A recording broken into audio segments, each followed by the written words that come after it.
Mimi sieni kwa history, mimi naenda na kitu current. History kwangu imeisha. Ile ilikuwa first leg iliisha. Hii ni game tofauti. Singida ni timu inajielewa. Wana very good players, technical players. Wanacheza good football. But kwetu tuangalie Singida sana. Tunaangalia upande wetu wenyewe binafsi.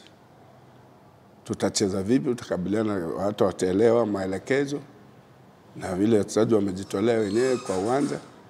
So tukiangalia Singida sasa tuko timu tofauti. Lakini tunajua tunaenda kukutana na Singida. Na Singida wako vizuri, wamekuwa wakicheza wamepata matokeo mazuri. Ni timu inajielewa. So sisi hatuangalii sana Singida. Tunaangalia mfumo wetu tutakabiliana vipi.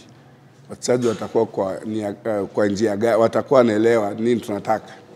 Hao wenyewe hii mchezo ya kesho ni kwao ni motivation pia. Sababu wanacheza timu ngumu na ni timu ambayo iliwafunga first leg. So hizo vitu zote zinachangia kuwa na ile motivation.